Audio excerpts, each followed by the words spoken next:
Hello everyone, welcome to mister competitive for easy learning.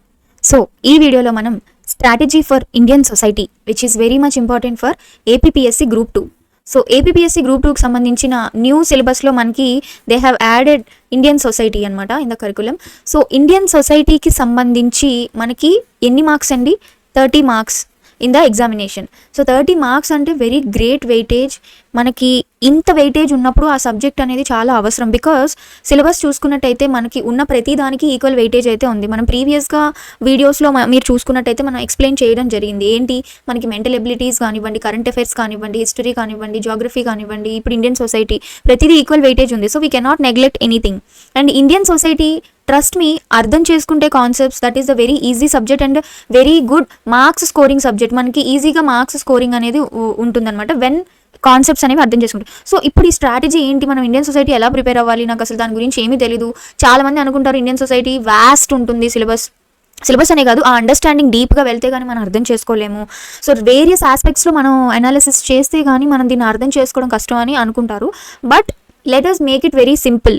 అది ఎలాగా అంటే, సో మనకి ఏ ఎగ్జామినేషన్కైనా నేను ప్రతిసారి చెప్తాను, ఇప్పుడు అదే చెప్తున్నాను, సిలబస్ రైట్, సిలబస్ని మించి ఏది వెళ్ళదు, ఏది అవుట్ ఆఫ్ సిలబస్లో మనకి క్వశ్చన్స్ అనేవి రావు. ఓకే, సో ఇదండి మనకి ఏపీపీఎస్సీ గ్రూప్ 2 న్యూ సిలబస్ ప్రకారం ఇండియన్ సొసైటీకి ఇచ్చిన కాన్సెప్ట్స్. ఇండియన్ సొసైటీకి సంబంధించి మనం చదువుకోవాల్సిన సిలబస్ ప్రకారం ఏంటి, దీన్ని మనం కనుక 3 పార్ట్స్ కింద డివైడ్ చేసుకుంటే, రైట్, 3 పార్ట్స్ కింద డివైడ్ చేసుకుంటే చూసుకోండి, structure of Indian society, social issues, welfare mechanism. ఓకేనా, మీరు దీన్ని సిలబస్ని ఇలా 3 ఫేజెస్ కింద డివైడ్ చేసుకోండి. ఫస్ట్ ఆఫ్ ఆల్ మెయిన్ మీరు ఇండియన్ సొసైటీ చదవాలనుకున్నప్పుడు వన్ థింగ్ మీరు గుర్తుపెట్టుకోండి, నేను రియాలిటీనే తెలుసుకుంటున్నాను.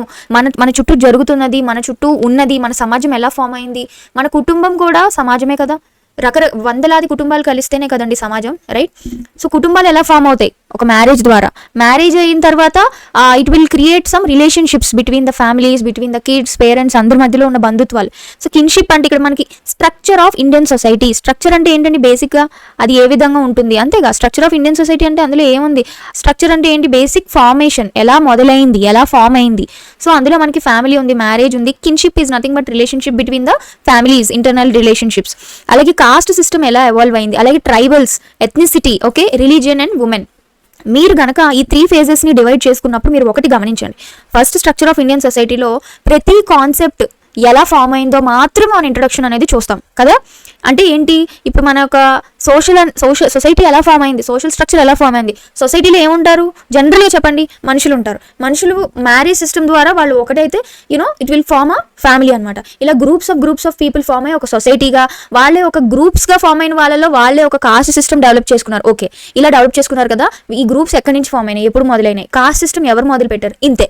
తర్వాత ఏంటి? Tribal system. ఈ ట్రైబల్స్ అనే వాళ్ళు ఏ రీజియన్స్ బట్టి మనకి ఫామ్ అయ్యారు, ఎలా ఫామ్ అయ్యారు. ఓకే, తర్వాత సొసైటీలో ఉమెన్ యొక్క రోల్స్ అండ్ రెస్పాన్సిబిలిటీస్, వాళ్ళకున్న రైట్స్ కానివ్వండి, దీని గురించి మాట్లాడతారు. ఎథ్నిసిటీ గురించి మాట్లాడతాం.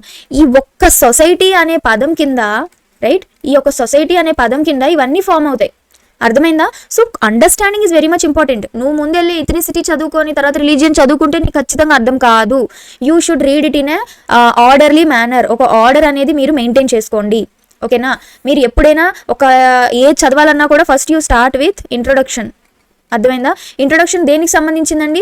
నేర్చుకోవాలి మనం అసలు సొసైటీ ఎలా ఫామ్ అయింది, ఈ స్ట్రక్చర్ అనేది ఎక్కడ మొదలైంది. ఓకేనా, దాని తర్వాత ఏంటి, సొసైటీలో ఏముంటాయి, ఓకేనా, దాని యొక్క క్యారెక్టరిస్టిక్స్ కానీ, సొసైటీ యొక్క ఫంక్షన్, సొసైటీలో ఏం జరుగుతుంది. ఓకే, అర్థమైంది. ఇప్పుడు సొసైటీలో ఎవరెవరు ఉంటారు? మనుషులు ఉంటారు. సో వాళ్ళ దగ్గర నుంచి ఇవాల్వ్ అయిందే మనకి ఫ్యామిలీ అవ్వనివ్వండి. తర్వాత you will learn about marriage. తర్వాత మనకి కిన్షిప్, అంతే కదా. తర్వాత మనకి కాస్ట్, రిలీజియన్, ఓకే, నెక్స్ట్ ఈ ట్రైబల్ గ్రూప్స్ కానివ్వండి. సో ఇలాగా మనకి ఉమెన్, అక్కడి నుంచి తర్వాత ఎథ్నిసిటీ. ఈ యొక్క ఆర్డర్ మీరు ఫాలో అవ్వండి. సో ఈ ఎంటైర్ థింగ్లో మనకు ఒక కాన్సెప్ట్ కవర్ అయిపోయింది. చూడ్డానికి వాస్ట్గా కనిపించినా కూడా మనకు ఒక phase of the society syllabus is completed. నేను చెప్తున్నాను, మీరు బిగినర్స్ అయితే గనక మ్యాక్సిమం 20 days కన్నా మీరు దీని మీద ఎక్కువ పెట్టకండి. బికాస్ మనకి చాలా తక్కువ టైం ఉంది. అండ్ ప్యారలల్లీ మనకి అదర్ సబ్జెక్ట్స్ కూడా కంప్లీట్ చేసుకోవాలి. కొంచెం అడ్వాన్స్డ్ అండ్ కొంచెం ఆల్రెడీ ప్రిపరేషన్ ఉన్న వాళ్ళు 15 daysలో try to complete this society చదవడం. ఎందుకంటే తర్వాత మీరు మళ్ళీ రివిజన్ చేయాలి, స్టార్టింగ్ నుంచి కాన్సెప్ట్స్ నేర్చుకుంటాను అంటే కుదరదు. Because this is all about understanding. ఓకేనా, నెక్స్ట్ ఫేజ్లో చూడండి. ఇప్పుడు సొసైటీ ఫామ్ అయింది, ఎవరెవరు ఉంటారు, ఏమేమి ఉంటాయి అన్ని తెలుసుకున్నాం. నెక్స్ట్ ఏంటి, ఇంతమంది ఉన్నారు కదా, మరి ఇంతమంది ఉన్నప్పుడు ఏవో ఒక ఇష్యూస్ అనేవి జరుగుతాయి, లేకపోతే ఏదో ఒక చట్టాలు అనేవి వస్తాయి, లేదంటే ఒక అంటే ఒక ఇద్దరు మనుషులు ముగ్గురు మనుషులు పక్కన ఉంటే ఏదో ఒకటి గొడవలు అవుతూ ఉంటాయి, లేకపోతే ఒక మంచి కార్యక్రమం ఏదో జరుగుతుంటుంది. సో అవన్నీ that comes under social issues. Individual issues కాదు ఇవి, సొసైటీలో జరిగేవి కాబట్టి సోషల్ ఇష్యూస్. ఈ సోషల్ ఇష్యూస్లో మనకి ఎక్కడి నుంచి వస్తాయి, ఎక్కడ ఇష్యూస్ వస్తాయి, ఏదైతే ఫామ్ అయిందో అక్కడి నుంచి ఇష్యూస్ వస్తాయి. కాబట్టి సోషల్ ఇష్యూస్లో మనకి కాస్టిజం ఉంది. సో కాస్ట్ సిస్టమ్ మొదలైనప్పుడు కాస్టిజం అనే ఒక సోషల్ ఇష్యూ మనకి స్టార్ట్ అవుతుంది. దాని తర్వాత కమ్యూనలిజం ఉంది, based on their community issues ఎలా ఉన్నాయి ఏంటి, బేస్డ్ ఆన్ దర్ రీజనల్ వచ్చేవి regionalism. Crime against women atrocities, అత్యాచారాల గురించి లేదంటే ఉమెన్ మీద జరిగే ఒక క్రైమ్ గురించి మనం తెలుసుకోవాల్సిన అవసరం ఉంది. ఇవన్నీ సోషల్ ఇష్యూస్, సమాజంలో జరిగే ఇష్యూస్ అన్నీ ఇవే. Child abuse, child labour, youth unrest and education. Okay, so ఇవన్నీ social issues. This will come under ఒక ఫేజ్. మీరు ఎప్పుడు కూడా నేను ముందు సోషల్ ఇష్యూస్ చదువుతాను, తర్వాత structure of Indian society. No, society ఎప్పుడు ఒక ఆర్డర్లీ మేనర్లో చదివితేనే మీకు కంప్లీట్ అవుతుంది. ఒక్కసారి చదివితే మీకు అర్థమైపోతుంది. అండ్ ఇంకొకటి, నెక్స్ట్ కమింగ్ టు దిస్, సరే ఇన్ని ఇష్యూస్ ఉన్నాయి కదా, వీటన్నిటిని ఎలా సాల్వ్ చేస్తాం? మూడు ఫేజ్లు అండి. ఎలా ఫామ్ అయింది, ఎలా నడుస్తోంది, ఇష్యూస్ ఏమైనా ఉన్నాయా, వాటికి ఎలా సొల్యూషన్, అంతే. ఏం చెయ్యాలి, అంతే. Right, welfare mechanisms. This third phase comes under welfare mechanism.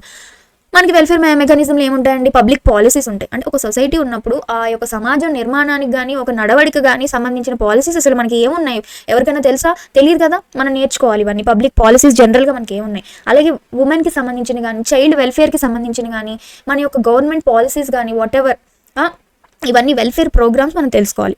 దీంతో పాటుగా మనం ఎస్సీ ఎస్టీలకి సంబంధించిన వెల్ఫేర్ ప్రోగ్రామ్స్ కూడా తెలుసుకోవాలి. ఎందుకంటే బడుగు బలహీన వర్గాలకి గవర్నమెంట్ ఏ విధంగా ఉపాధి కల్పిస్తుంది, వాళ్ళకి ఏ విధంగా వెల్ఫేర్ ప్రోగ్రామ్స్ని డెవలప్ చేస్తుంది అనేది మనం తెలుసుకోవాలి. దాంతో పాటుగా ఓబీసీస్కి సంబంధించినవి, రైట్, ఎప్పుడైతే కాస్ట్ సిస్టమ్, రీజనలిజం ఇవన్నీ మొదలయ్యాయో మరి వాళ్ళందరికీ ఏంటి, వాళ్ళందరికీ ఏం జరుగుతుంది, ఏం న్యాయం జరుగుతుంది సమాజంలో మనం తెలుసుకోవాలి. ఈ విధంగా మీరు ఒక రియాలిటీని తెలుసుకుంటున్నాను అనే ఒక మైండ్ సెట్తో మీరు ప్రిపేర్ అవ్వండి. ఓకే, అలాగే మనకి దివ్యాంగాన్స్, లైక్ డిజేబుల్డ్ పర్సన్స్ ఉంటారు, వాళ్ళకి సంబంధించిన ఏమైనా వెల్ఫేర్ ప్రోగ్రామ్స్ ఉన్నాయా?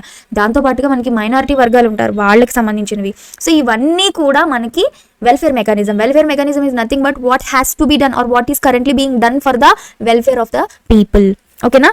సో ఈ విధంగా మనం ఈ 3 ఫేజెస్లో కంప్లీట్ చేసుకుంటాం. తర్వాత మనకి ఏపీపీఎస్సీ కాబట్టి మనకి స్టేట్ ఫోకస్లో, ఆబ్వియస్లీ ఇవన్నీ మనం స్టేట్ రిలేటెడ్ చదువుతాము, స్టేట్ ఫోకస్ ఎక్కువగా ఉంటుంది కాబట్టి మనకి అడిషనల్గా ఈ యొక్క ఏపీ బడ్జెట్ అనాలిసిస్ అయితే మనం చదువుకోవాలండి. దీనికి సంబంధించి మన క్వశ్చన్స్ అయితే వస్తాయి. ఏదైతే 2023-2024 బడ్జెట్ రిలీజ్ చేశారో, ఏపీ సెక్టార్ వైజ్ ఏ బడ్జెట్ దేని సెక్టార్కి ఎంతెంత ఎలకేట్ చేశారో, summary is enough. Okay, summary చదువుకుంటే సరిపోతుంది. ఇది మనకి ఇంటర్నెట్లో అవైలబుల్గా ఉంటుంది. అండ్ అలాగే ఏపీకి రిలేటెడ్గా స్పెసిఫిక్గా AP related specific welfare programs ఏమైనా ఉన్నా మనకి అవి అవసరం పడతాయి. అవి చాలా అడుగుతారు, మన ఏపీ ఫోకస్ అనేది మనకి ఉంటుంది.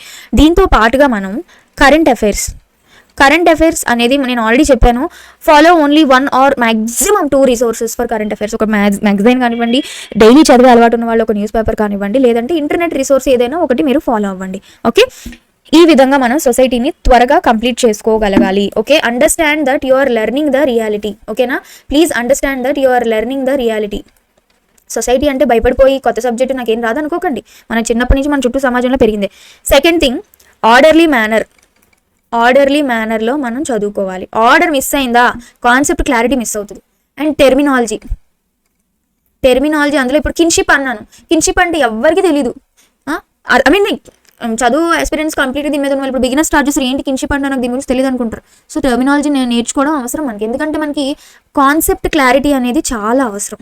దేని తర్వాత ఏది వస్తుంది, ఇప్పుడు మీరు ఏదో క్వశ్చన్ని మనకి టఫ్గా అడగాలంటే ఒక 4-5 స్టేట్మెంట్ ఇచ్చేసి which of the 2 are correct from the above statement అని అంటారు. అలాంటప్పుడు మనకి కాన్సెప్ట్ క్లారిటీ అనేది చాలా అవసరం, right? Okay, next flow chart అనేది వేసుకొని ఫ్లో చార్ట్ కానీ మీరు మైండ్ మ్యాపింగ్ వేసుకొని చదివితే ఈజీగా ఉంటుంది, అర్థమవుతుంది. Okay, family especially marriage system కానీ, కాస్ట్ సిస్టమ్ కానీ, ఈవెన్ ద ట్రైబల్ ఏరియాస్ వైజ్గా మీరు ఒక ఫ్లో చార్ట్ కానీ మైండ్ మ్యాపింగ్ అనేది చాలా అవసరం.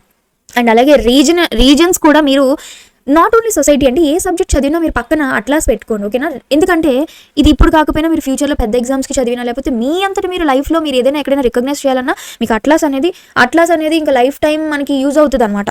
ఓకేనా, సో ఈ విధంగా మీరు ఒక ఆర్డర్లీ మేనర్లో టర్మినాలజీని అండర్స్టాండ్ చేసుకుంటే, ఇప్పుడు నేను ఏదైతే ఇక్కడ చెప్పానో మనం ఫేజ్ వైజ్ డిస్కస్ చేసుకున్నాం కదా, ఫేజ్ వైజే వెళ్ళండి. 3 phases divide in 3 phases and study. మీరు ఒక్కొక్క ఫేజ్ మీరు 3 days ఒక్కొక్క ఫేజ్ 7 days కంప్లీట్ చేసుకునే టైం పెట్టుకున్నా you can complete in 21 days.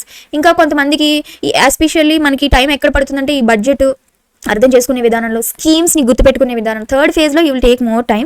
ఈ మెయిన్ ఫస్ట్ టూ థింగ్స్ మనం త్వరగా నేర్చుకోగలుగుతాం. కాబట్టి ఈ విధంగా మీరు లెస్ టైం బట్ మ్యాక్సిమం క్వాలిటీతో please study society and other సబ్జెక్ట్స్కి కూడా మనం ఈక్వల్గా వాల్యూ ఇవ్వాలి. కాబట్టి అండ్ నేను ఆల్రెడీ చెప్పాను ప్రీవియస్ వీడియోలో, డైలీ అట్లీస్ట్ 1 అవర్ కానీ 45 మినిట్స్ కానీ మీరు మెంటల్ ఎబిలిటీస్కి టైం పెట్టండి మర్చిపోకుండా. ఓకేనా? సో మిగిలిన సబ్జెక్ట్స్ గురించి వేరే వీడియోస్లో మనం మాట్లాడదాం. So this is it about society. ఈ విధంగా మనం చదువుకోవచ్చు. అండ్ అలాగే మిస్టర్ కాంపిటేటివ్లో సొసైటీ నేనే టీచ్ చేస్తున్నాను. వెరీ సూన్ మీకు అది ఒక 3-4 డేస్లో that will be available in our app. So ఎటువంటి డౌట్స్ వచ్చినా మీరు మమ్మల్ని అడగచ్చు. And all the very best.